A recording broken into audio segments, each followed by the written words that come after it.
ভক্তের ভগবান শ্রীকৃষ্ণ। প্রণাম যমরাজ।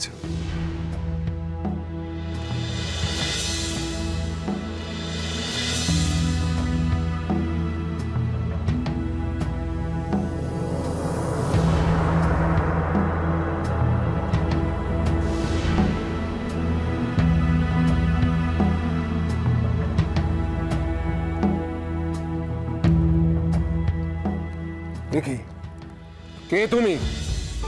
তুমি তো জীবিত প্রাণী, জীবদ্দশায় কি করে প্রবেশ করলে যমলোকে? আমি মথুরা থেকে আগত বসুদেব নন্দন। কৃষ্ণ আমার নাম। একটি বিশেষ প্রয়োজনে আপনার সাক্ষাৎ প্রার্থী আমি। কি এমন বিশেষ প্রয়োজন যার জন্য জীবিত অবস্থায় যমলোকে প্রবেশ করতে হয়? আমি আমার গুরুদেব শান্তিপনি মুনির কাছে প্রতিজ্ঞাবদ্ধ। তার পুত্রকে আমি ফিরিয়ে নিয়ে যেতে এসেছি। আর আমার গুরুপুত্র এই যমলোকে আছেন। দয়া করে তার প্রাণ ফিরিয়ে দিন যমরাজ। তাকে ফিরে পাওয়ার আশায় তার পিতা মাতা অশ্রু সজল চোখে অপেক্ষমান। তুমি অর্বাচীনের মতন কথা বলছো কৃষ্ণ। এই যমলোকে জীবিত অবস্থায় কারো প্রবেশ করার অধিকার নেই। যদি কেউ কোনো মতে প্রবেশ করে সে আর প্রাণ ফিরে পায় না।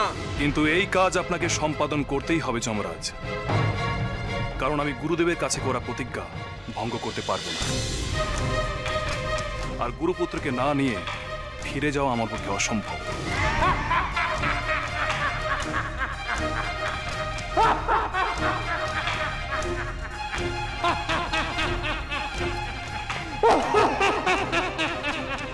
চুপ করার বাঁচি।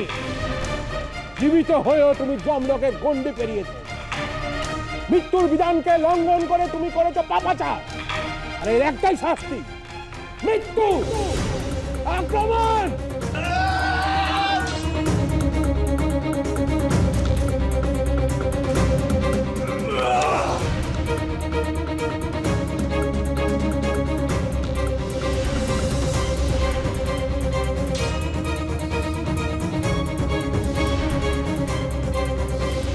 বেশ, তোমার নিজের মৃত্যুকে তুমি আহ্বান করছো তো কৃষ্ণ?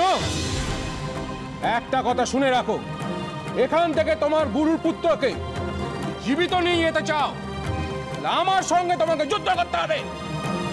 বলো, তুমি প্রস্তুত? আমি আমার গুরুদেবের কাছে প্রতিজ্ঞাবদ্ধ। প্রয়োজনে আমি প্রাণ দেব, কিন্তু গুরুপুত্রকে না নিয়ে আমি ফিরব না। তাই জন্য যুদ্ধ থেকেও পিছু পা হব। তবে তাই হোক, মৃত্যুর আকাঙ্ক্ষা আমি পূরণ করছি।